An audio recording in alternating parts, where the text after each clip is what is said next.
நம்ம தியானிக்க போகிறோம்.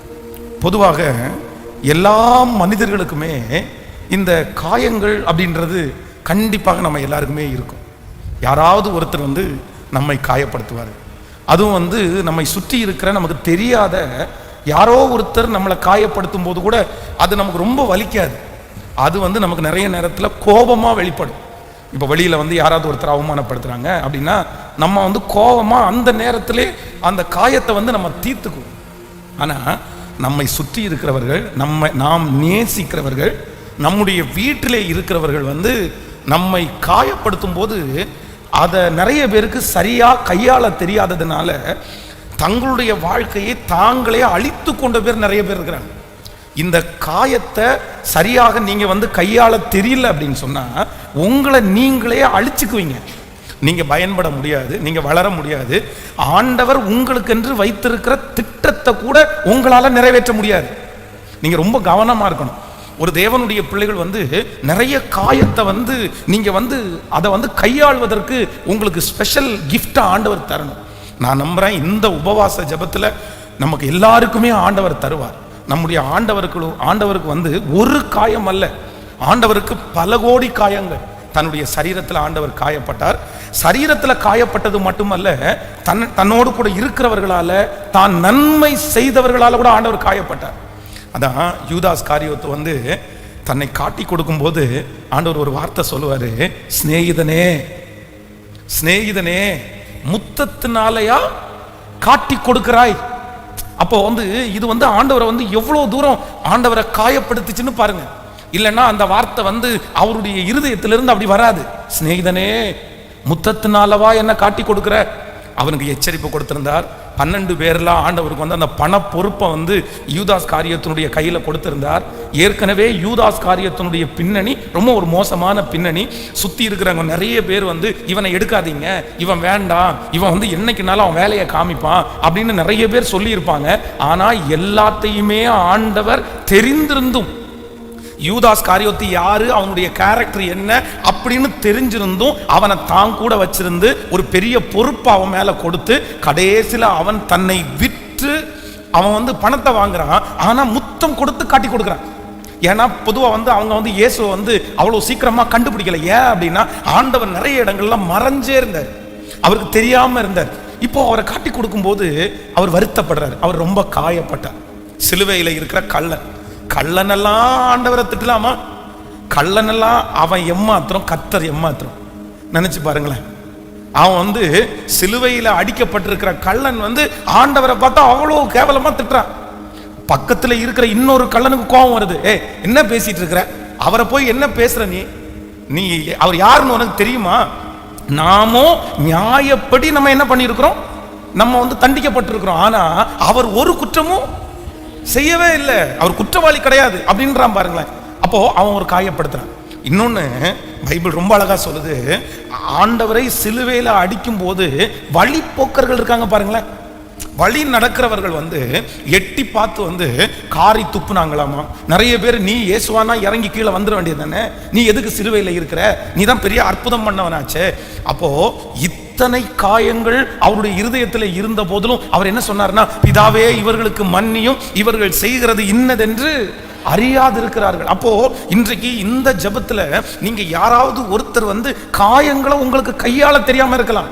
பாஸ்டர் என்னை ரொம்ப காயப்படுத்தினார் என் கணவன், என் மனைவி என்னை ரொம்ப காயப்படுத்தினாங்க, என் பிள்ளை என்னை ரொம்ப காயப்படுத்தினாங்க, என் வேலை ஸ்தலத்தில் இருக்கிறவங்க என்னை காயப்படுத்தினாங்க, என்னுடைய மேனேஜர் என்னை காயப்படுத்தினாங்க, நான் உதவி செய்கிற நபர் என்னை காயப்படுத்தினாங்க, அதனால நான் ஹெல்ப் பண்றதை விட்டுட்டேன், அதனால நான் ஜெபம் பண்றதை விட்டுட்டேன், அதனால நான் சாப்பாடாக்கி கொடுக்கறதை விட்டுட்டேன். அப்போ ஒன்று நினைத்துக் கொள்ளுங்கள், சிலர் தங்களுடைய மனதிலே காயப்பட்ட உடனேயே அவர்களுடைய கேரக்டரை அவங்க சேஞ்ச் பண்ணிடுறாங்க, அவங்க மாத்திடுறாங்க தங்களே. நான் கடந்த சில நாட்களுக்கு முன்பாக ஒரு நல்ல மதிப்பிற்குரிய ஒரு ஹெட் மாஸ்டரை சந்தித்தேன். ஒரு ஸ்கூலோட ஹெட் மாஸ்டர். அவங்க ரொம்ப அழகாக அந்த ஸ்கூலை நடத்தினாங்க. அவங்க ஆனால் திடீரென்று அந்த வேலையை ராஜினாமா பண்ணிட்டு எனக்கு வேண்டாம் அப்படின்னு சொல்லி அந்த வேலையை விட்டு கடந்து ஒரு 6-7 வருஷமா எந்த வேலைக்குமே போகாமல் எதையுமே பண்ணாமல் வீட்டுக்குள்ள அமைதியாக அப்படியே அடைஞ்சு கிடந்தாங்க. அப்போ ஆனால் அவங்க ஒரு பெரிய டேலண்ட் உள்ளவங்கன்னு எனக்கு தெரியும். அப்போ அவங்கள போய் நான் சந்திக்கும் போது அவங்கள்ட்ட கேட்டேன், மா ஆண்டவர் உங்களுக்கு கொடுத்துருக்கிற கிருபை ரொம்ப பெருசு. நீங்கள் சரி ஹெட் மாஸ்டர் வேலையை தான் விட்டுட்டு வந்துட்டீங்க, பரவாயில்ல, நீங்கள் வேற ஏதாவது ஒரு டியூஷனாவது ஆரம்பிக்கலாம்ல. உங்கள் மூலமாக படித்த பிள்ளைங்க எத்தனை பேர் இன்னைக்கு எந்தெந்த இடத்துல பெரிய பெரிய ஆட்களாக இருக்காங்க அப்படின்னு சொன்னோன்னு அவங்க சொன்னாங்க, பாஸ்டர் இனி இந்த உதவி செய்கிறது, படிக்க வைக்கிறது, ஸ்டூடெண்ட்ஸை கவனிக்கிறது, இந்த மாதிரி எந்த ஜோலிக்கும் நான் போகவே மாட்டேன். நான் எழுதிட்டேன், என்னுடைய இருதயத்தில் நான் ஸ்ட்ராங்காக எழுதிட்டேன், செத்தா கூட இனி நான் அந்த வேலை செய்ய மாட்டேன். எனக்கு குடும்பம், நான் அவ்வளோதான் சமைக்கிறேன், நிம்மதியாக இருக்கிறேன். அப்போ நான் கேட்டேன், இவ்வளவு நீங்கள் இந்த இந்த வேலையை வெறுக்கிறதுக்கு காரணம் என்ன? அது ஒன்றும் இல்லை, அந்த ஸ்கூலோட ஓனர், இவங்க ஹெட் மாஸ்டர், அந்த ஸ்கூலோட ஓனர். அந்த ஓனர் ஒரு நாள் அவங்கள கூப்பிட்டு என்ன சொன்னாராமா, நீ இத்தனை வருஷம் இருந்து என்ன பிரயோஜனம்? இந்த வருஷம் ரிசல்ட்ல நீ கோட்டை விட்டல, ஏன் தூங்கிட்டு இருந்தியா, இல்ல வேற ஏதாவது பாத்தியா? இந்த வருஷம் ரிசல்ட் என்ன இவ்வளவு மோசமா இருக்குது? இத்தனை ஆண்டுகளும் அந்த பட்டணத்திலேயே அந்த ஸ்கூலை நம்பர் 1 ரிசல்ட்ல வச்சிருந்தவங்க, இந்த ஒரு வருஷம் அவருடைய சரீரம் கொஞ்சம் பலவீனப்பட்டு கான்சன்ட்ரேட் பண்ணாம முடியாம அவங்க சென்டம் கொண்டு வர முடியல, எல்லா ஸ்கூல்லையும் ஃபர்ஸ்ட் கொண்டு வர முடியல. அதனால அந்த ஓனர் அப்படி எப்படி என்ன திட்டலாம்? அந்த ஸ்கூலை வளர்த்தினவன் நான், இத்தனை ஸ்டூடெண்ட் தான் இருந்தாங்க, நான் இன்னைக்கு இத்தனை ஸ்டூடெண்டா மாத்தி இருக்கிறேன். எப்படி அவர் என்ன பார்த்து கேட்கலாம்? என்னை ரொம்ப காயப்படுத்திட்டாங்க. நான் எவ்வளவு உழைச்சேன் தெரியுமா? நான் எத்தனை நாள் தூங்காம இருந்தேன் தெரியுமா? நான் எத்தனை நாள் அதுக்காக அலைஞ்சேன் தெரியுமா? என் பிள்ளைகளுக்கு கூட சாப்பாடு வைக்க கொடுக்கல பிரதர், நான் எங்க வீட்டுக்காரரை கூட கவனிக்கல பிரதர். ஸ்கூலுன்னு அவ்வளவு தூரம் நாயா பேயா அலைஞ்சேன். ஆனா 1 இயர் ரிசல்ட் பார்க்காத உடனே அந்த மனுஷன் இப்படி சொன்னால, எனக்கு ரொம்ப பெரிய காயம். அதுல முடிவு பண்ணிட்டேன், இனி இவங்களுக்காகவோ யாருக்காகவோ நான் உழைக்க மாட்டேன்னு முடிவெடுத்துட்டேன் நான். அப்போ நம்ம நம்முடைய மதிப்பு இல்லைன்னா நம்முடைய தியாகங்கள் சில நேரத்தில் சில மனிதர்களுக்கு தெரியாம நம்மளை வார்த்தையினால நம்மளை கொல்லும் போது, நம்மளை காயப்படுத்தும் போது நிறைய பேர் என்ன நினைக்கிறாங்க அப்படின்னு சொன்னா, என்னை இவ்வளவு காயப்படுத்துறல, நான் ஏன் செய்யணும், நான் ஏன் வாழணும், நான் ஏன் பண்ணணும்? ஒன்று நினைச்சுக்கங்க, உங்க காயங்களை நீங்க கையால தெரிஞ்சீங்கன்னா நீங்க ஆயிரக்கணக்கான பேருடைய காயத்தை கட்டுவீங்க. உங்களுக்கு காயங்கள் ஏன் வருது தெரியுமா? நீங்க காயப்படுறதற்கு காரணம், நீங்க அந்த காயப்பட்டு நீங்க சோர்ந்து போய் உட்கார்வதற்காக அல்ல. அந்த காயங்களின் நிமித்தம் யாரோ ஒருத்தரை நீங்க கட்டணும், அந்த காயங்கள் நிமித்தம் ஏதோ ஒரு காரியத்தை நீங்க கற்றுக்கொள்ளணும், அந்த காயங்களின் நிமித்தம் நீங்க ரொம்ப ஸ்ட்ராங் ஆகணும். இந்த மாதிரி நிறைய ரீசனுக்காக தான் உங்களுக்கு காயங்கள் உண்டாகிறது. இந்த ஜெபத்தில் இருக்கிற யாரோ ஒருத்தர் பாஸ்டர் உண்மையிலேயே அப்படிதான் பாஸ்டர், நான் 5 வருஷம் ஆகுது என் வீட்டுக்கு முழு மனசோட சாப்பாடு ஆக்கி போட்டு, நான் ஒரு 6 வருஷம் ஆகுது உண்மையா என் கணவனாருக்கு ஒரு டம்ளர் தண்ணி கொடுத்து, இல்லைன்னா என் மனைவியை நேசிச்சு என்னை அவ்வளவு காயப்படுத்தினாங்க. அதனால இப்ப நான் எல்லாத்தையுமே விட்டுட்டேன், நான் எனக்குள்ள இருக்கிறேன், நான் ஹாப்பியா இருக்கிறேன், நான் சந்தோஷமா இருக்கிறேன். அப்படி யார் இந்த ஜெபத்துல இருந்தாலும் ஆண்டவர் என்ன சொல்றாரு அப்படின்னா, இல்ல உன் காயங்களை நீங்கள் மறந்தே ஆக வேண்டும். ஆமென் சொல்லுங்க. எல்லாரும் ஆண்டவரிடத்துல இன்னைக்கு நம்ம என்ன கேட்கணும் அப்படின்னு சொன்னா, என்னுடைய காயங்களை கையாளுவதற்கு எனக்கு கிருபையா இருப்பீராக. ஆமென் சொல்லுங்க பார்க்கலாம். எத்தனை பேர் ஆமோதிக்கிறீர்கள்? அல்லேலூயா. அப்படியே கைகளை உயர்த்தி, அவர் ஒருவரே காயங்களை ஆற்றுகிற அவர் வைத்தியர், நம்மை கருத்தாய் விசாரிக்கிற சிநேகிதர் அவர், நம்முடைய குற்றங்களை எல்லாம் மன்னித்த தயாளன் அவர். ஓ ஹல்லேலூயா. காயங்கள் ஆற்றும் வைத்தியர், கருத்தாய் விசாரிக்கும் சிநேகிதர், உன்னையும் என்னையும் நேசிக்கும் மன்னித்து மறக்கும் தயாளனவர். கைகளை உயர்த்தி, இயேசுவை போல் யாரும் இல்லையே,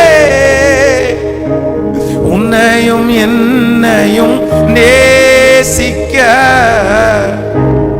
தனியாயிருந்தாலும் தனிமை இல்லை, இயேசு நம்மோடு இருப்பார். கைகளை எல்லாரும் உயர்த்தி சொல்லுங்கள். காயங்கள் ஆற்றும் வைத்தியர், கருத்தாய் விசாரிக்கும் சிநேகிதர், குற்றங்கள் அனைத்தையும் மன்னித்து மறக்கும் தயாளர் இவர். இப்ப கைகளை உயர்த்தி எல்லாரும் சேர்ந்து, இயேசுவை போல் யாரும் இல்லையே, உன்னையும் என்னையும் நேசிக்க, தனியாயிருந்தாலும் தனிமை இல்லை, இயேசு நம்மோடு இருப்பார். அல்லேலூயா. ஆண்டவரே, என்னை யார் காயப்படுத்தினாலும், நான் நேசித்தவர்கள் என்னை காயப்படுத்தினாலும், அதான் நிறைய பேர் இந்த காயப்பட்டதுனால அவர்களுக்கு அவர்களே நிறைய பேர் பனிஷ்மெண்ட் கொடுத்துருவாங்க. யாருக்கு சொல்லுங்களேன்? இந்த லவ் ஃபெயிலியர் ஆனவங்க, இந்த காதல் தோல்வி அடைஞ்சவங்க, ஒன்று காதல் தோல்வி அடைஞ்சவங்க என்ன பண்ணுவாங்கன்னா, நான் தற்கொலை பண்ணிக்கிறேன்னா அவங்களுக்கு அவங்களே பனிஷ்மெண்ட் கொடுப்பாங்க. என்ன பண்ணிக்கிறேன்? என்ன நேசிக்கல, நான் இந்த உலகத்தில் உயிர் வாழ்றதுக்கே நான் விரும்பல, நான் பேசாம செத்துறேன் அப்படின்னு போய் இது தன்னை அந்த மாதிரி தற்கொலை பண்ணிவாங்க. இன்னும் ஒரு சிலர் எப்படி பனிஷ்மெண்ட் கொடுப்பாங்க அப்படின்னா, நான் கல்யாணமே பண்ணிக்க மாட்டேன்னு ஒரு ஒரு ஒரு பனிஷ்மெண்ட் கொடுத்துருவாங்க. யாருக்கு? ஹலோ, புரியுதுல்ல? இந்த மாதிரி ஆட்களை நீங்க பார்த்துருக்கிறீங்களா? நான் நிறைய பேரை பார்த்துருக்கிறேன். என் சொந்தத்தில் ஒருத்தர் கூட பார்த்துருக்கிறேன். அவர் கிட்டத்தட்ட ஒரு 45 வயது. அவருடைய வீட்டில் அவர் மட்டும்தான் கல்யாணம் ஆகாமல் இருக்காரு. அவருக்கு சொத்து இருக்கு, வீடு இருக்குது, வேலை இருக்குது, எல்லாமே அவருக்கு இருக்குது. ஆனால் கல்யாணம் பண்ணிக்கல. ஸோ அவங்க இன்னொரு ரிலேட்டிவ் ஒருத்தர், இவர் ஏன் இன்னும் கல்யாணம் பண்ணாமல் இருக்காரு, நீங்கள் எல்லாம் பார்த்து கல்யாணம் பண்ணி வைக்கலாமே அப்படின்னா, நாங்கள் தான் நிறைய பொண்ணு பார்த்தோம், அவன் வேணான்றான் அப்படின்னு. ஏன் வேணான்னு சொல்கிறாரு அப்படின்னு கேட்டால், ஒரு பொண்ணு அவரை ஏமாத்திருச்சாங்க. அவர் ரொம்ப நேசித்த, அவர் ரொம்ப விரும்பின, அவர் டைமெல்லாம் ஸ்பெண்ட் பண்ணி காதலிச்ச ஒரு பொண்ணு அவரை வேண்டாம், நீ குள்ளம்மா இருக்க அப்படின்னு நினச்சி அவரை ரொம்ப மனசு கஷ்டப்படுத்தி விட்டுட்டு போன உடனே ஒரு முடிவு எடுத்தாராமா, இனி நானும் கல்யாணமே. இப்படி யாராவது இருக்கீங்களா இங்க? ஏன்னா இன்னொருத்தர் காயப்படுத்துகிறதுக்காக நம்மளை நாமே என்ன பண்ணிடக்கூடாது? பக்கத்தில் கையை பிடிச்சி சொல்லுங்க, ஒருத்தங்க காயப்படுத்திட்டாங்கன்றதுக்காக நீங்க உங்களையே பனிஷ்மெண்ட் கொடுத்துறாதீங்க. புரியுதா எல்லாருக்கும்? ஆமேன். இந்த அம்மாங்க நிறைய நேரத்தில் உங்களுக்கு பிரியாணி நல்லா பண்ண தெரியணும் வைங்களேன், ரொம்ப ஆசையாக ஒரு நாள் சர்ப்ரைஸாக உங்கள் கணவனாருக்கு பிரியாணி செய்து கொடுக்கணும்னு நினைக்கிறீங்கன்னு வைங்களேன். அதுக்காக நீங்களே கடைக்கு போய் எல்லாத்தையும் ரெடி பண்ணி சிக்கன் வாங்கி இன்னைக்கு சாயந்தரம் வரும்போது அவருக்கு பிரியாணி ரெடியாக இருக்கணும் அப்படின்னு மனசில் நினைக்கிறீங்க. அவ்வளோதான், பக்காவாக பிளான் பண்ணிட்டீங்க. சூப்பராக பிரியாணி வந்திருக்குது, சாயந்தரமாக வந்திருக்கிறாரு. எடுத்து அப்படியே தட்டில் வச்சு நீங்கள் கொடுக்குறீங்க. உங்கள் கற்பனை என்ன அப்படின்னு சொன்னால், தட்டில் வச்சோன்னா அவர் என்ன சொல்லணும்னா, சார் என்ன இன்னைக்கு பிரியாணிலாம் பண்ணியிருக்கிற, சூப்பராக இருக்கு அப்படின்னு சொல்லுவாரு. அப்படின்னு நினைச்சு நீங்க தட்டில் எடுத்து வைக்கும்போது ஒரு உணர்ச்சியுமே இல்லாம ஒரு ரியாக்ஷனுமே இல்லாம அந்த பிரியாணியை சாப்பிட்டுட்டு தண்ணி எடுத்துருவா அப்படின்ற உடனே தண்ணியை கொண்டு வச்சிடுறீங்களா? வச்ச உடனே இன்னைக்கு என்ன பண்ணிட்டு இருந்த அப்படின்னு, நான் பிரியாணி பண்ணேன் அப்படின்னா, ஏன் யார் கேட்டா உன்கிட்ட இன்னைக்கு பிரியாணி பண்ணணும்னு? என்ன இப்போ இன்னைக்கு என்ன பிறந்த நாளா இல்லை வேற ஏதாவதா அப்படின்னு அந்த பிரியாணியை தின்னுட்டு இருக்கும் போதே உங்க மேல எரிஞ்செறிஞ்சு விழுந்தா, நீங்க எரிஞ்சு விழும்போதே ஒண்ணு முடிவெடுப்பீங்க, டேய் சாகிற வரைக்கும் உனக்கு பிரியாணி இல்லடா. நீ நான் எவ்வளவு ஆசையா எவ்வளவு விருப்பத்தோட எத்தனை இஷ்டமா போய் நீங்க வாய் நிறைய ருசிச்சு சாப்பிடணுன்றதுக்காக அவ்வளவு கற்பனை பண்ணி கொண்டு முன்னாடி தட்டுல வச்சா அந்த பிரியாணியே தின்னுட்டு என்னையே திட்டுறியா? அப்போ இது என்ன அப்படின்னா, நம்ம எதிர்பாராத விதமாய் நமக்கு ஏற்பட்ட ஒரு காயம். அப்போ இந்த காயம் நம்முடைய மனசுல வந்த உடனே, யாராவது ஒருத்தர் காயப்படுத்தின உடனே நம்முடைய கேரக்டர் மொத்தமா அப்படியே சேஞ்ச் ஆயிடுது. இல்ல நான் பண்ண மாட்டேன், இனி நான் செய்ய மாட்டேன். அடுத்த டைம் கேட்டா கூட நம்ம என்ன பண்ண மாட்டோம் அப்படின்னா, உங்களுக்கு பிரியாணி செய்யவே தெரிஞ்சிருந்தா கூட எனக்கெல்லாம் அதெல்லாம் வராதியா, நான் அதெல்லாம் பண்ண மாட்டேயா. அப்போ ஒன்று நினைத்துக் கொள்ளுங்கள், உங்களுடைய கேரக்டர் இன்னொருத்தர் உங்களை காயப்படுத்துறதுனால உங்களுடைய கேரக்டரோ உங்களுடைய தரிசனமோ அது ஸ்டாப் ஆகி நிக்குமே. ஆனால் நான் சொல்றேன், நீங்க ஆண்டவருடைய பிள்ளைகளாவே இருந்துட முடியாது. தரிசனம் கொடுத்தவர் கர்த்தர், கிருபைகளை கொடுத்தவர் கர்த்தர். நான் நம்புறேன் நிறைய பேர் தங்களுடைய வாழ்க்கையிலே ஒண்ணுமே செய்யாம ஒரு ரூமுக்குள்ள அடைஞ்சு தங்களுடைய எல்லா கிருபைகளையும் வீணடிச்சு ஒண்ணுமே யூஸ் இல்லாம போனதுக்கு என்ன காரணம் நினைச்சீங்க அப்படின்னு சொன்னா, யாரோ ஒரு மனுஷன் யாரோ ஒரு மனுஷி தன்னை காயப்படுத்துறத மனசுல வச்சுட்டு தங்களுடைய எதிர்காலத்தையே வீணடிச்ச எத்தனையோ பேர் இருக்காங்க. இந்த ஜெபத்தில் அப்படி யாராவது ஒருத்தர் இருப்பீர்களே ஆனால் தயவு செய்து நீங்க மனம் திரும்புங்க. காயம் அப்படின்னு சொல்றது அதான், யார் நீங்க பயன்படுவீர்களோ, யார் நீங்க அச்சீவ் பண்ண போறீங்களோ அவர்களுக்கு கண்டிப்பாக காயம் இருக்கத்தான். அதான் ஒரு பழமொழி சொல்லுவாங்க, காய்ச்ச மரத்துக்கு தான் காய்க்காத மரத்திற்கு. பக்கத்தில் இருக்கிற கையை பிடிச்சி சொல்லுங்க, காய்ச்ச மரத்துக்கு மட்டும்தான் கல்லடி, காய்க்காத மரத்திற்கு கல்லடியே கிடையாது. ஆமென். ஆனா நம்ம நிறைய பேர் என்ன நினைக்கிறோம் தெரியுமா, நான் தான் காய்ச்சிட்டேன்ல, எனக்கு எதுக்கு கல்லடிக்கிறீங்க, நான் தான் உனக்கு ஃப்ரூட்ஸ் தரேன்ல, என்ன எதுக்கு கல்லடி இருக்கிறீங்க. இல்ல இல்ல, நமக்கு தான் அதிகமான பாடுகள் வரும். அப்போ இன்றைக்கு ஆண்டவரிடத்துல என்ன ஜெபிக்கணும் அப்படின்னு சொன்னா, ஆண்டவரே என்னுடைய காயம் என்னுடைய கேரக்டரையே என்ன பண்ணிடக்கூடாது, மாத்திரக்கூடாது. பக்கத்துல கையை பிடிச்சி சொல்லுங்க, இது ரொம்ப முக்கியமான செய்தி, இது ரொம்ப முக்கியமான செய்தி. உங்களுடைய காயங்கள் உங்களுடைய கேரக்டரையே, நீங்க கோவப்படுறது உங்களுடைய கேரக்டரா இல்ல, நீங்க எரிஞ்சு விடுறது உங்களுடைய கேரக்டரே கிடையாது. நீங்க ரொம்ப நேசிக்கிறவங்க, ஆனா யாரோ ஒருத்தர் காயப்படுத்துறாங்கன்றதற்காக உங்க கேரக்டரை என்ன பண்ணிடக்கூடாது. ஆனா இங்க இருக்கிற நிறைய பேர் இன்னைக்கு கோவக்காரங்களா இருக்கிறீங்க. உங்க கணவனாருக்கு மட்டும்தான் நீங்க கோவக்காரங்க, உங்க மனைவிக்கு மட்டும்தான் நீங்க கோவக்காரங்க. ஊர்ல இருக்கிற எல்லாருக்கும் யாரு நீங்க? ஹலோ, ஊர்ல இருக்கிறவங்க எல்லாருக்குமே அதான் தங்கம். நிறைய பேருக்கு ஐயோ அவரா கோவமே படமாட்டாரு, அவங்களா கோவமே படமாட்டாங்க. ஊர்ல இருக்கிற எல்லாருக்குமே நீங்க நல்லவங்க, ஆனா உங்களை நெருங்கி இருக்கிறவங்களுக்கு நீங்க ஏன் தீயவங்களா மாறினீங்கன்னா, அவங்க உங்களை என்ன படுத்திட்டாங்க, அவங்க உங்களை காயப்படுத்துறதுனால நீங்க அவங்களுக்கு விரோதிகளாய் மாறிவிட்டீர்கள். அவங்க உங்களுடைய கேரக்டரை மாத்திட்டாங்க. சோ ரொம்ப கவனமா இருக்கணும், ரொம்ப கவனமா இருக்கணும். ஆண்டவரே என்ன காயப்படுத்துறது என் கேரக்டரை என்ன பண்ணிடக்கூடாது. கேட்கல? தீர்மானம் எடுக்கிறீங்களா? எத்தனை பேர் தீர்மானம் எடுக்கிறீங்க? கைகளை அசைத்து ஒரு ஹல்லேலூயா சொல்லலாம். சர்ச்சில் சில பொறுப்புகளை சிலருக்கு கொடுப்போம் பாருங்களேன். அந்த பொறுப்புகளை ஆரம்பத்தில் கொடுக்கும்போது சந்தோஷமா எடுத்து ரொம்ப அழகா ஜாலியா செய்வாங்க. ஆனா கூட இருக்கிறவங்க சும்மா இருப்பாங்கன்னு நினைக்கிறீங்க? ஹலோ, சும்மா இருப்பாங்கன்னு நினைக்கிறீங்க? முதல்ல வெட்டுறது யார் தான் வெட்டுவாங்கன்னா, பாஸ்க்கு பக்கத்தில் இருக்கிறவங்க தான் வெட்டுவாங்க. நீ எப்படியா போலாம் பக்கத்துல? நானே போல, நானே அவருக்கு பக்கத்துல இல்ல, நீ எப்படி பக்கத்துல எல்லாம்? இது சர்ச்சில் இருக்கிற நிறைய பேருக்கு நீங்க வெறும் விசுவாசிகளா இருக்கும்போது உங்களுக்கு சோதனையே வராது மற்றவங்களால. நீங்க தூரத்துல இருக்கும்போது உங்களுக்கு பிரச்சனையே வராது.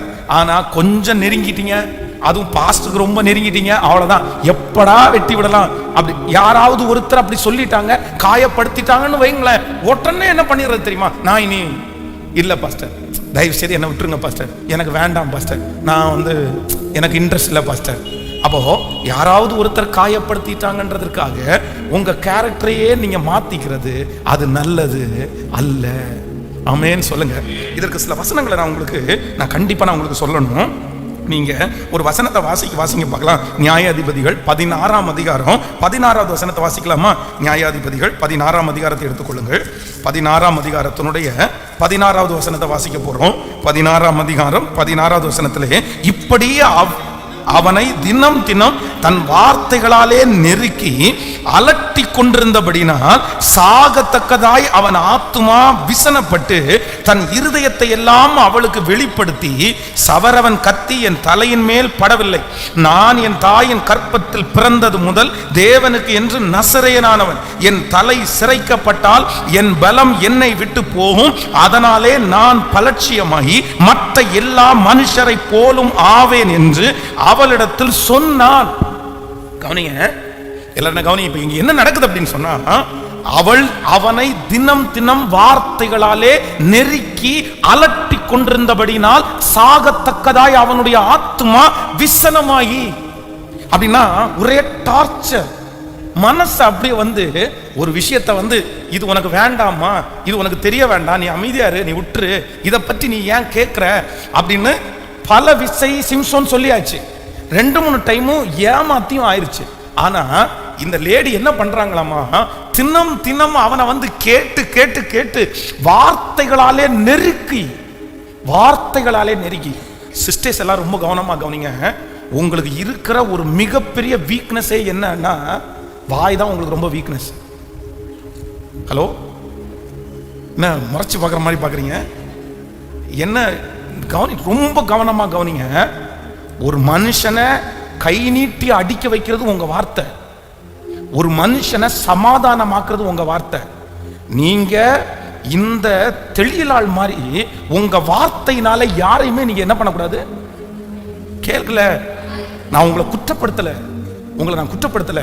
நீங்க கெட்டவங்கன்ற ஒரு நெற்றியில ஒரு அடையாளத்தையும் நான் போடல.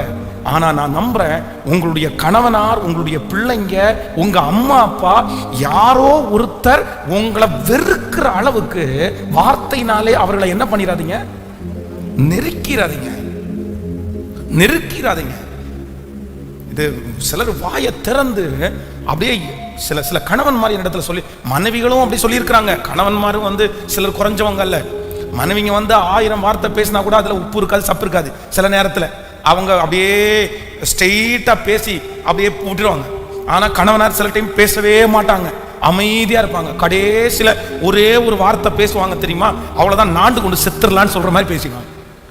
இந்த வார்த்தையை கேட்டு உயிரோட இருக்கணுமான்னு நமக்கு தோணும் நிறைய பேர். அப்படி ஷார்ப்பான வார்த்தைகள் எல்லாம் நிறைய கணவன்மாரும் நிறைய பேர் உச்சரிக்கிறாங்க. ஆனா இங்க இருக்கிற சிஸ்டர்ஸுக்கு இந்த சத்தத்தை கேட்கிற ஒவ்வொரு அம்மாங்களுக்கு நான் சொல்ற ஒரு மிகப்பெரிய வார்த்தை என்னன்னா, உங்க வார்த்தையினால இன்னொருத்தர் சாகுற அளவிற்கு உங்க வார்த்தையினால அலட்டாதீங்க, அலட்டாதீங்க.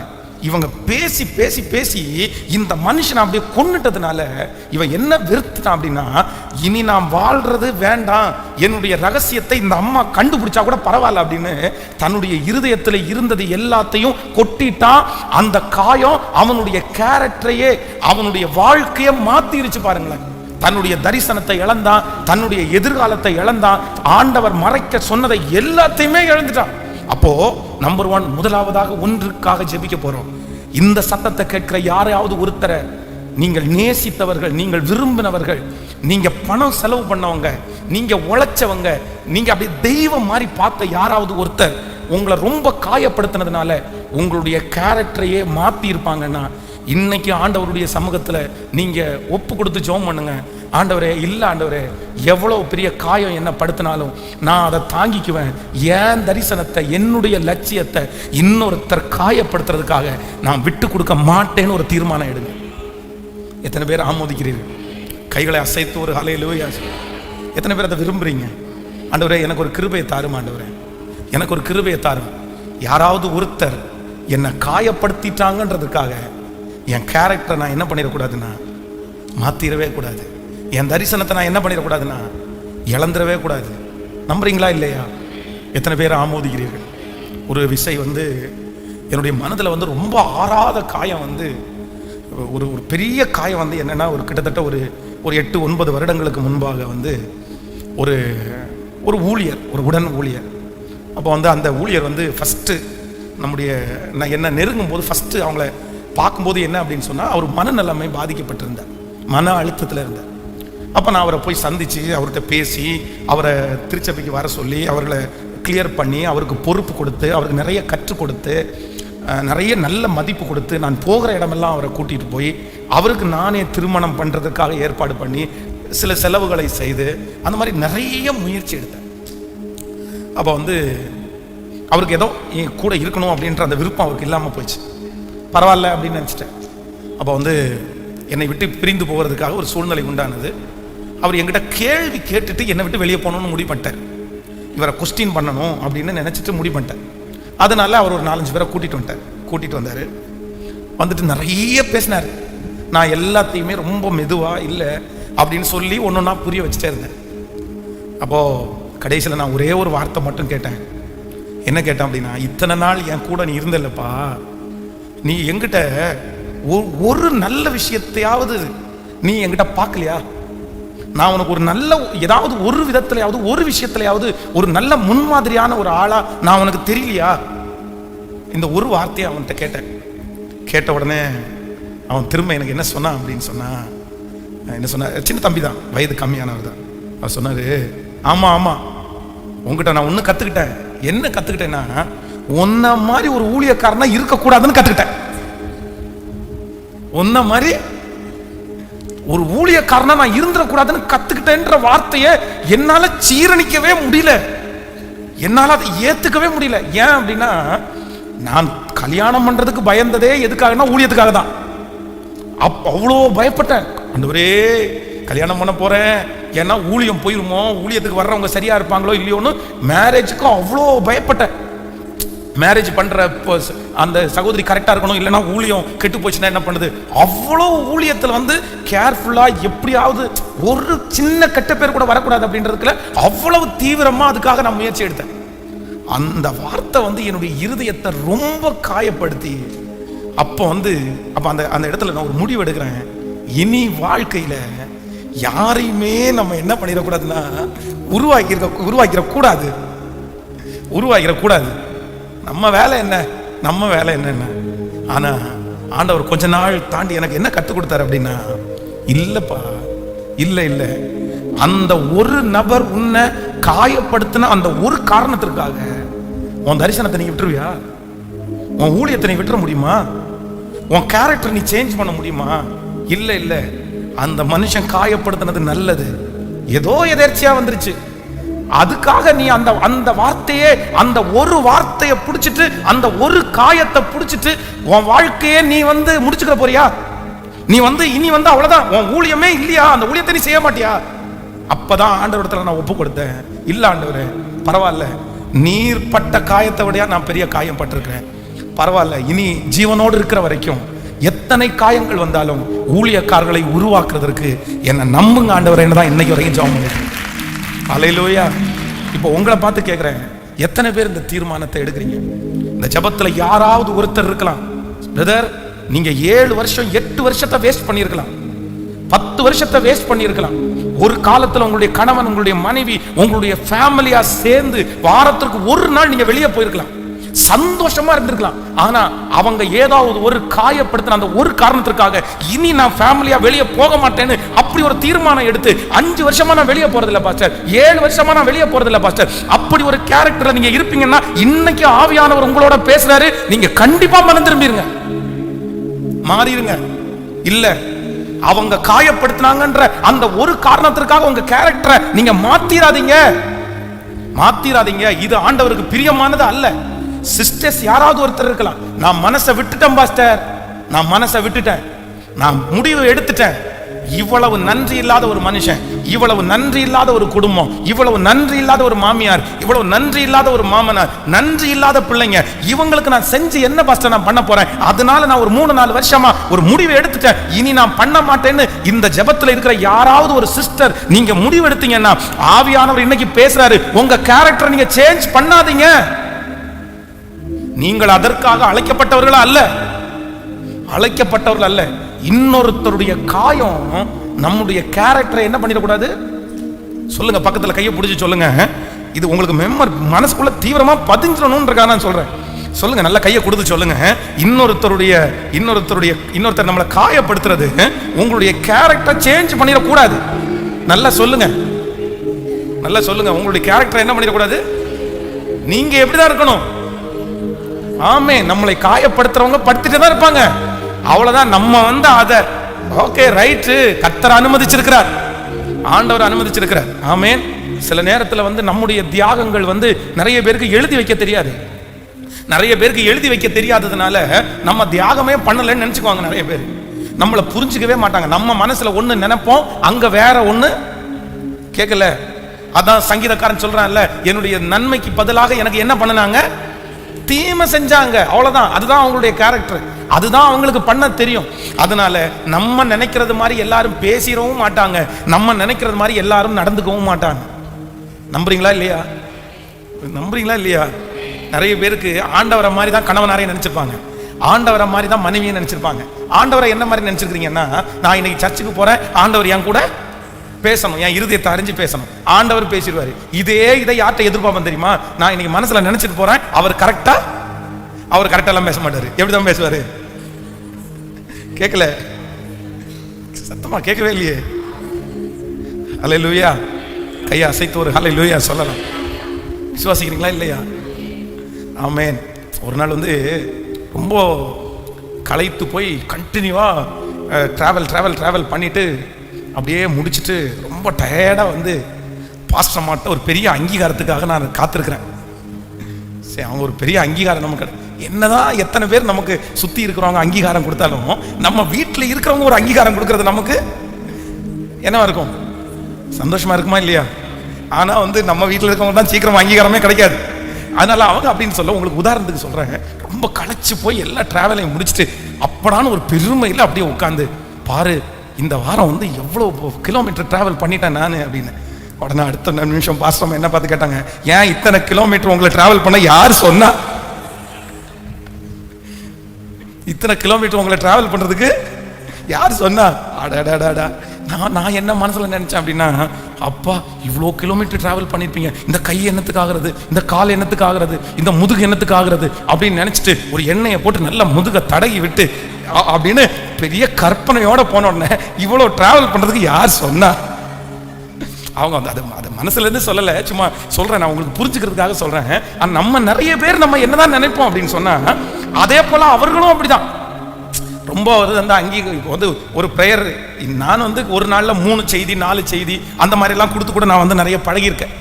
நிறைய வந்து அந்த மாதிரி பேசி அது ஊழியம் அப்படி ஒரு அதுதான் நம்ம செய்யணும் அப்படின்றதுனால ஒரு 3 சர்வீஸ் அந்த மாதிரி கூட நடத்திருக்கு. ஆனால் பாசமாக ஒரு சர்வீஸ் நடத்துறது பெரிய சவால். அவங்க ஒரு சர்வீஸை நடத்தி முடிச்சுட்டு வந்து உடனே அப்படியே டயர்டாக உட்காந்து, இன்னைக்கு பாருங்க நான் சர்வீஸ் நடத்தி முடிச்சிட்டேன், ஆரம்பிக்கும் போது என்னமோ நினைச்சேன், எப்படி முடிப்பேனோ நினைச்சேன், நல்லா முடிச்சிட்டேன் அப்படின்னா, பாப்பா ஒரு சர்வீஸை முடிச்சுட்டு வந்து கை வலிக்குது, கால் வலிக்குது, தொண்டை வலிக்குதுன்னு இருக்கிறேன்.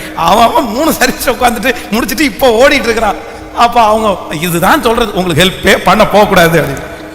அப்போ வந்து நல்லா நினைச்சுக்கோங்க, நம்ம நினைக்கிறது மாதிரி யாருமே என்ன பண்ணிட மாட்டாங்க, பேசிட மாட்டாங்க. பக்கத்தில் கையை கொடுத்து சொல்லுங்க, அவங்க ஏசுநாதர் கிடையாது. நல்லா சொல்லுங்க, ஏசுநாதர் கிடையாது. உங்களுக்கு உள்ளுக்குள்ள புகுந்து நீ என்ன நினைக்கிறாய் என்று தெரிந்து பேசுவதற்கு ஏசுநாதர் கிடையாது. ஆனா நம்ம நிறைய பேர் எப்படிதான் நினைப்போம், நம்ம வர்றதுக்கு முன்னாடியே ஏசுநாதர் மாதிரி உள்ள புகுந்து நம்முடைய எல்லாத்தையும் கலெக்ட் பண்ணி, அதுவும் நீங்க நினைச்சது மாதிரி பேசிட்டாங்கன்னு வைங்களேன், உங்களுக்கு அப்படியே தலைகால புரியாது. சே என்ன பாசம் என் மேல, அவர் ஏற்கனவே பிளான் பண்ணி ஐடியா பண்ணிட்டு வந்திருப்பாரு, எழுதி வச்சுட்டு வந்திருப்பாரு நமக்கு என்ன சொல்லலாம் அப்படின்னு. அது வந்து மனசுக்குள்ள இருந்து வராது. ஆமேன். சாப்பாடை ஃபுல்லாக ஆக்கி வச்சுட்டு அவங்க உட்காந்து சாப்பிட்டே இருக்கும்போது நீங்க என்ன நினைப்பீங்கன்னா, ஒன்று மட்டும் தான் நினைப்பீங்க, என்ன பார்த்து நீ சாப்பிட்டியா அப்படின்ற அந்த ஒரு வார்த்தையை கேட்கணும்னு நீங்க நினைச்சிட்டு சாப்பாடை போட்டு கொடுத்து வாயே பார்த்துட்டு இருப்பீங்க. ஆனா அவங்க என்ன பண்ணுவாங்க தெரியுமா, உப்பு இன்னும் கொஞ்சம் தூக்கலா போட்டிருக்கலாம்ல, இன்னொன்று நாய் இருந்துச்சுன்னா நாய்க்கு சோறு போட்டியா, ஹலோ நாய்க்கு சோறு போட்டியா, பேய்க்கு சோறு போட்டியா, காக்காவுக்கு சோறு வச்சியா, பிள்ளைகளுக்கு சோறை கொடுத்தியா, எல்லாருக்கும் சோறு கொடுத்தியான்னு கேட்பாங்க. ஆனா உங்க வாய் எதை மட்டும் தான் பார்த்துட்டு இருக்குன்னா, நான் சாப்பிட்டியான்னு ஒரு வார்த்தை கேட்க மாட்டியா. ஆனா எல்லா வார்த்தையும் வந்துடும், எது மட்டும் வராது. அந்த வார்த்தை வரலன்னு உடனே உங்களுக்கு ஒரு அப்செட் ஆயிரும் பாருங்களேன். அப்படியே ஆவியெல்லாம் உங்களுக்கு ரொம்ப இறங்கி போய் நீங்க அடுத்த நிமிஷம் என்ன சொல்லுங்க தெரியுமா, இவ்வளவு கேட்டீங்களே, நான் சாப்பிட்டேன்னு ஒரு வார்த்தை கேட்டீங்களா? அப்போ ஒன்று நினைத்துக் கொள்ளுங்கள், மனிதர்கள் நம்மை தெரிந்தோ தெரியாமலோ காயப்படுத்தும் போது நான் ஒரு தீர்மானம் எடுக்கிறேன், என்னுடைய கேரக்டரை அவர்கள் காயப்படுத்தினாங்க அப்படின்றதற்காக நான் என்ன பண்ண மாட்டேன்னா மாத்திக்கவே மாட்டேன். ஹல்லேலூயா. கைகளை அசைத்து ஒரு ஹல்லேலூயா. யோபுனுடைய மனைவி சொல்றாங்க, நீர் இன்னும் உம்முடைய உத்தமத்தில் உறுதியாய் தரித்திருப்பீரோ. தேவனை தூசித்து அவங்க என்ன டேர்ம்ஸ்ல சொன்னாங்கன்னு தெரியல, ஒருவேளை அவர் மேல பாசம் வச்சு அவர் படுற பாடு புரியாம கூட பேசியிருக்கலாம். நீ உயிரோடு இருக்கிறத விட செத்துட்டா கூட பரவாயில்ல, நீர் இவ்வளவு கஷ்டப்படுறீங்கன்னு கூட சொல்லலாம். ஆனா இந்த நேரத்துல இவ்வளவு கஷ்டமா இருக்கும்போது தன்னுடைய மனைவி நீயும் செத்துற மாட்டியான்ற வார்த்தை அவருக்கு எவ்வளவு காயமாச்சுன்னு கூட தெரியல. ஆனா அடுத்து கர்த்தர் அவரை ஆசீர்வதிக்கும் போது தன்னுடைய மனைவி அவரை விட்டு கொடுக்கல, தன்னுடைய மனைவியை வேண்டான்னு சொல்லல, தன்னுடைய மனைவியோடு இசைந்திருந்துதான் அத்தனை பிள்ளைகளை அவர் பெற்றெடுத்தார். ஒரு உண்மையான ஒரு தேவனுடைய பிள்ளை, ஆண்டவரோட நடக்கணும்னு ஆசைப்படுற பிள்ளை எத்தனை காயப்பட்டாலும் என் கேரக்டரை நான் என்ன பண்ண மாட்டேன்னா மாற்றிக்கவே மாட்டேன். என்னை எதற்காக அவர் அழைத்தாரோ, எனக்கு என்ன நோக்கத்தை அவர் வச்சாரோ, எத்தனை பேர் காயப்படுத்தினாலும் நான் செய்வேன்னு ஒரு தீர்மானம் மட்டும் எடுங்க. நான் நம்புறேன், உங்களை கொண்டு கர்த்தர் செய்ய நினைத்ததை தடை செய்வதற்கு ஒருவராலும். நம்புறவங்க நல்ல கரங்களை தட்டி நன்றி ஆண்டவரே. அவமானம் நிந்தை எல்லாம் அனுதின உணவு போல, அவமானம் நிந்தை எல்லாம் அனுதின உணவு போல, பழிச்சொல் எதிர்ப்பு எல்லாம் பலன் தரும் ஊட்டச்சத்து, பழிச்சொல் எதிர்ப்பு எல்லாம் பலன் தரும் ஊட்டச்சத்து. கரங்கள மேல தொடர்ந்து ஓடு, விட்டு விடாதே, ஜெபம் செய்வதை நீ மறந்து விடாதே. தொடர்ந்து ஓடு, விட்டு விடாதே, பணி செய்வதை நீ மறந்து விடாதே. ஒரு நாளும் வீணாகாது நான் ஓடும் ஓட்டம், நான் செய்யும் ஜெபம் ஒரு நாளும் வீணாகாது. எல்லாருடைய கரங்களை தட்டி பாடுவோம். நான் ஓடும் ஓட்டம், நான் செய்யும் ஜெபம் ஒரு நாளும் வீணாகாது, ஒரு நாளும் வீணாகாது. பீடித்துக்கொள் ஜீவவசனம், பிரகாசி கிறிஸ்து இயேசுகா. பீடித்துக்கொள் ஜீவவசனம், பிரகாசி கிறிஸ்து இயேசுகா. நெறிகட்ட சமுதாயத்தில் சொல்லுங்க உங்களை பார்த்து, நான் தானே நட்சத்திரம். நெறிகட்ட சமுதாயத்தில் நான் தானே நட்சத்திரம். இப்ப கைகளை மேல தட்டி தொடர்ந்து ஓடு. இயேசுவே இயேசப்பா, தொடர்ந்து ஓடு, விட்டு விடாதே. திரும்ப திரும்ப சொல்லுவோம், தொடர்ந்து ஓடு, ஜெபம் செய்வதை நீ மறந்து விடாதே. ஹல்லேலூயா. யார் என்ன வேணாலும் காயப்படுத்தட்டும், என் மனசை சுக்கு நூறா அவங்க வேணா உடைக்கட்டும், ஆனா நான் என்ன பண்ண மாட்டேன்னா என் கேரக்டரை அவங்க காயப்படுத்தின காரணத்திற்காக நான் மாத்திக்கவே மாட்டேன். விசுவாசிக்கிறீங்களா இல்லையா? அன்னை தெரசா உங்களுக்கு எல்லாருக்குமே தெரிஞ்ச ஒரு நல்ல கதாபாத்திரம். அவங்க ரொம்ப நல்ல ஒரு ஆண்டவரோட நடந்தவங்க. அப்போ அவங்க அதான் அந்த சம்பவம் உங்களுக்கு தெரியும்ல. ஒரு பெரிய கோடீஸ்வரனை பார்த்து என்னுடைய பிள்ளைகளுக்கு சாப்பிடுவதற்கு ஏதாவது ஹெல்ப் பண்ண முடியுமா அப்படின்னு கேட்கும்போது அந்த மனுஷன் காரி அவங்க கையில துப்பிட்டான். உடனே அந்த காரி துப்புன அந்த உடனே எனக்கு இந்த ஊழியம் வேண்டாம், நான் இதை செய்ய மாட்டேன், நான் எதுக்கு இந்த காரி துப்புறதெல்லாம் வாங்கணும் அப்படின்னு நினைக்கல. அவங்க என்ன சொன்னாங்களாமா அந்த மனுஷனிடத்துல, எப்பா நீ துப்புனது எனக்கு, இது எனக்கு, என் பிள்ளைகளுக்கு ஏதாவது கொடுன்னு கேட்டாங்க. அந்த மனுஷன் அடுத்த நிமிஷத்துல அப்படியே ஆடி போயிட்டான். சரி என்ன இது, என்ன இது? அப்போ தான் எடுத்த முடிவில், தன்னுடைய கமிட்மெண்ட்ல, தன்னுடைய ஒப்பு கொடுத்தல்ல எத்தனை பேர் காயப்படுத்தாலும் நான் வச்ச காலை, முன்னாடி எடுத்து வச்ச காலை பின்னாடி எடுத்து வைக்க மாட்டேன். கலப்பையின் மேல் தன் கையை வைத்து பின்னிட்டு பார்க்கிற எவனும் கர்த்தருடைய ராஜ்யத்திற்கு தகுதி உள்ளவனே அல்ல, தகுதி உள்ளவனே அல்ல. ஒரு அப்பா உட்கார்ந்து இருக்கிறாரு, 2 பிள்ளைகள் வந்திருக்கிறாங்க. அப்போ ஒருத்தங்க பேட்டி எடுத்து அந்த பிள்ளைகளை விட்டு அவங்க அப்பா தூரம் போயிட்டு, ரொம்ப தூரம் போயிட்டாரு. இந்த அப்பா வேணுன்றதுக்காக அந்த பிள்ளைங்க வந்திருக்கிறாங்க. அப்போ அந்த அப்பாவை பார்த்து கேட்குறாங்க, இந்த பிள்ளைகளை காமிச்சு, இந்த பிள்ளைங்க யார் அப்படின்னு கேட்குறாங்க. அப்போ அந்த அப்பா என்ன சொல்றாரு தெரியுமா? இதுங்க யாருன்னே எனக்கு தெரியாது, இதுங்க ஏதோ காட்டுவாசிங்களா இருப்பாங்க, இதுங்க எங்கேருந்து வந்துச்சுன்னே எங்களுக்கு தெரியாது. தன்னுடைய சொந்த பிள்ளைகளை பார்த்து அவங்க அப்பா சொல்றாரு. அப்போ உடனே அந்த நடுவரா இருக்கிற அந்த மனுஷன் கேட்குறாங்க, இவங்க அப்பா இப்படி சொல்றாரு என்ன அப்படின்னு போது அவங்க சொன்னாங்க, இல்ல இல்ல, ஒரு நாள் எங்க அப்பா எங்களை அவ்வளவு நேசிப்பாரு, அவர் தான் எங்களுக்கு வேலை செஞ்சு கொண்டு சாப்பாடு கொடுத்தாரு, அவர் சாப்பிடாம எங்களுக்கு கொடுத்தாரு, ஆனா இன்னைக்கு எங்க அப்பா மாறிட்டாரு. அப்ப அவங்க அப்பா அங்கன்னு சொல்றாரு, யாரு மாத்துனா, யாரு மாத்துனா, யாரு மாத்துனா? நீங்க தானே மாத்துறீங்க என்ன இப்படி? அப்போ தன்னுடைய பிள்ளைகள் மேல ஒரு நாள் பாசம் வச்ச அந்த தகப்பனாருடைய அன்பை புரிஞ்சுக்காம அந்த பிள்ளைகள் தன்னை காயப்படுத்தினாங்கன்ற அந்த ஒரு காரணத்திற்காக அவங்க அப்பா அவருடைய கேரக்டர் அவர் என்ன பண்ணிக்கிட்டாருன்னா மாத்திக்கிட்டாரு. இனி எனக்கு நீ பிள்ளை இல்லை, இனி எனக்கு நீ பிள்ளை இல்லை, இனி எனக்கு நீ பையனும் இல்லை. இந்த ஜெபத்துல யாராவது ஒருத்தர் இருக்கிறீங்களா? உங்களை காயப்படுத்தினதுக்காக நீங்க கண்டிப்பா என்ன பண்ணக்கூடாதுன்னா, எனக்கு தரிசனம் அது, என்னுடைய கேரக்டர் இது, எனக்கு கர்த்தர் கொடுத்திருக்கிற ஊழியம் அது, நான் அதை செய்கிறதற்கு தடையாய் எத்தனை காயம் வந்தாலும், ஆண்டவரே எனக்கு ஒன்று தாரும், எல்லாரையும் நேசிக்கக்கூடிய கிருபை எனக்கு தாரும் ஆண்டவரே. ஹல்லேலூயா, ஹல்லேலூயா. கைகளை உயர்த்தி ஒரு ஹல்லேலூயா. ஓப்பனா மனசு விட்டு சொல்றேன், ஆண்டவருடைய பிள்ளைகளே, சில மாதங்களுக்கு முன்பாக நான் ஜெபித்த ஜெபம் என்ன அப்படின்னா, என்னை காயப்படுத்துறவங்களை எனக்கு நேசிக்கிறதுக்கு எனக்கு பலன் தாரும் ஆண்டவரே. பொதுவாகவே ஜனங்களுக்காக நேசித்து அழுது ஜெபம் பண்ணணும்னு நான் நினைப்பேன்.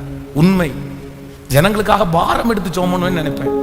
ஆனா சிலர் ரொம்ப காயப்படுத்தும் போது அவங்களுக்காக எப்படி ஜெபம் பண்றது அப்படின்ற மாதிரி ஒரு கேள்விக்குறி வரும்போது ஆண்டவருடைய சமூகத்தில் முழங்கால் படிட்டு நான் ஜெபித்த ஜெபம் என்னன்னா, ஆண்டவரே எனக்கு ஒரு கிருபை தாருங்க, நான் இவங்களை என்ன பண்ணணும் அப்படின்னா, நான் இவங்களை நேசிக்கணும். லிட்டரலா என்னுடைய வாயை திறந்து நான் ஜெபித்திருக்கிறேன், இவங்களை நான் நேசிக்கணும் ஆண்டவரே. ஏன்னா அவங்கள நேசிக்கலன்னா என் கண்கள்ல இருந்து கண்ணீர் வராது. அவங்கள நேசிக்கலன்னா அவங்களுக்காக பாரம் எடுத்து ஜெபம் பண்ண முடியாது. அதனால என்னை காயப்படுத்துறவங்கள எனக்கு நேசிக்கிறதுக்கு பலன் தான். இன்னைக்கு யாரோ ஒருத்தட்ட ஆண்டவர் பேசிட்டு இருக்கிறாரு, யாரோ ஒருத்தட்ட பேசிட்டு இருக்கிறாரு. உங்க கேரக்டரை யார் இப்படி மாத்தினா, உங்க தரிசனத்தை யார் இப்படி மாத்தினா, உங்களை யார் இப்படி மாத்தினா, நீங்க ஏன் இப்படி மாறிட்டீங்க? அநேகருடைய காயங்கள் வந்து உங்களை இப்படி மாற்றுமே. ஆனால் இன்று ஆவியானவர் பேசுறார், இல்ல இல்ல கவனிங்க. தன்னுடைய வாழ்க்கையிலே வந்து கிட்டத்தட்ட ஒரு 15 ஆண்டுகள் வந்து ஒவ்வொரு காடுகள், மலைகள், சிங்க கெபிகள், ஒரு சிங்கத்தினுடைய ஒரு கெபிக்குள்ள ஒரு ராத்திரி முழுக்க போக்குறது வந்து சுலபம்னு நினைக்கிறீங்களா? ரொம்ப கஷ்டம். சிங்கம் வந்துருமோன்னு பயம். ரெண்டாவது, மிருகங்களுடைய குகைக்குள்ள போய் பார்த்துட்டீங்கன்னா, மிருகங்களுடைய குகைக்குள்ள வந்து மிருகங்கள் வந்து பாத்ரூம் வந்து வெளியே போயிட்டு உள்ளுக்குள்ள போய் படுத்துங்காது. மாடு நம்ம கட்டி இருக்கிற இடத்துல தான் எங்க என்ன போடும், சாணி போடும். கோழி நம்ம அது எந்த இடத்துல இருக்குதோ அந்த இடத்துல தான் அது அது வேஸ்ட் எல்லாம் போகும். ஆடு எந்த இடத்துல கட்டி இருக்கிறோமோ அந்த இடத்துல தான் புழுக்க போடும். அந்த மாதிரி மிருகங்கள் இருக்கிற குகைக்குள்ள வந்து அது வந்து அதனுடைய மல ஜலங்களை வந்து வெளியே கழிக்காது, எங்க தான் போகும், அதுக்குள்ளதான் போகும். அது ஒரு குகையா இருக்கும், அது ஏர் சர்க்குலேஷன் கூட இருக்காது. பட் தன்னுடைய உயிரை சவுல் நிமித்தமாய் துரத்தப்பட்ட தாவீது தன்னுடைய உயிரை காப்பாற்றுறதுக்கு எங்க போய் உட்கார்ந்து இருக்கிறாரு? இன்னும் சிங்கம் வந்து சில நேரத்தில் அது வெளியில பிடிக்கிற அந்த மிருகங்களை கொண்டு எங்க வச்சு சாப்பிடும் தெரியுமா? குகைக்குள்ள கொண்டு வந்து சாப்பிடும். அதுக்கு அது நாத்தமா தெரியாது. ஆனா உள்ளுக்குள்ள இருக்கிற எலும்பு துண்டுகள், உள்ளுக்குள்ள இருக்கிற சின்ன சின்ன கறிகள் எல்லாம் 4-5 நாட்கள் கடந்தா அதுல என்ன வரும்? நாத்தம் வரும். ஒரு சிங்கத்தினுடைய கெபியில போய் ஒளிஞ்சு தான் படுத்து நித்திரை செய்வது என்கிறது சாதாரணமானதல்ல. ஆனா சவுல் தன்னை துரத்தின ஒரே ஒரு காரணத்திற்காக தாவீது நிறைய சிங்கத்தினுடைய கெபியில, நிறைய கெபிகளில் போய் அவன் ஒளிஞ்சுக்க வேண்டிய சூழ்நிலைக்கு தள்ளப்பட்டான். ஆனா அத்தனை வருஷம் தாண்டி நேருக்கு நேராக சவுலை ஒரு நாள் சந்திக்கக்கூடிய சூழ்நிலை வரும்போது தாவீது அங்கே இருந்து சவுலே அப்படின்னு நான் கூப்பிட்டான். இல்ல அப்படின்னா ஏதாவது ஒரு திட்டின வார்த்தையினால கூப்பிட்டான். என்ன சொன்ன தெரியுமா? என் தகப்பனே, என் தகப்பனே, நீங்க எனக்கு என்ன தீமை செய்ய நினைச்சாலும் நான் உங்களுக்கு ஒரு தீமையும் செய்யறதுக்கு எப்படி? தன்னை ஒருவன் தன்னுடைய உடம்பளவில் தன்னை காயப்படுத்துறாரு, மனசளவில் தன்னை காயப்படுத்துறாரு, தன் ஃபேமிலியோட இல்லாம அனாதையாய் சுத்துற அளவுக்கு தன்னை கொண்டு போய் விட்டாரு. ஆனா இவ்வளவு காயப்படுத்தினதுக்கு பிற்பாடும் தன்னுடைய கேரக்டரை தாவீது என்ன பண்ணிக்கலன்னா மாத்திக்கவே இல்லை. ஹல்லேலூயா, ஹல்லேலூயா. எத்தனை பேர் ஒரு முடிவு எடுக்கிறீங்க? என்ன முடிவு எடுக்க போறீங்க? சொல்லுங்க, எல்லாரும் சொல்லுங்க. எனக்கு நம்ம இங்க இருக்கிற நிறைய பேர் மாறி இருப்பீங்கன்னு தான் நினைக்கிறேன். நிறைய பேர் மிருகமா மாறிட்டாங்க. என்ன மிருகமாக்குறது யாருன்னு வேற பெரிய டயலாக் வேற விட்டுட்டு இருக்காங்க. ஹலோ, மிருகமா மாறிடுவாங்களா? அப்புறம் சொல்லுவோம், என்ன மிருகமா மாத்துறது யாரு? நீ தானே. நீ அவங்க மிருகமா மாத்தின உடனே நீங்க மிருகமா மாறிடுவீங்க. நீங்க ரோபோ, கீ கொடுத்த பொம்மை, கீ கொடுத்தா எப்படி வேணாலும் ஆடுவீங்க. அப்படிதான்? அப்படியா? நிறைய பேர் அப்படி இருக்காங்க, நிறைய பேர் அப்படி இருக்காங்க. உங்களை கோபம் படுத்தலாம், உங்களை சிரிக்கவும் வைக்கலாம், உங்களை அளவும் வைக்கலாம். அப்படி இருந்துடக்கூடாது, அப்படி இருந்துடக்கூடாது. எனக்கென்று ஒரு தனித்தன்மை, எனக்கென்று ஒரு தரிசனம். அதற்கு இடையிலே என்னை காயப்படுத்துறதற்கு எத்தனை 1000 பேர் வந்தாலும் நான் வைத்திருக்கிற தரிசனத்தை கண்டிப்பாக என் மூலமாய் கர்த்தர் நிறைவேற்றுவார். அதுதான் தேவ பிள்ளை. ஆமென் சொல்லுங்க.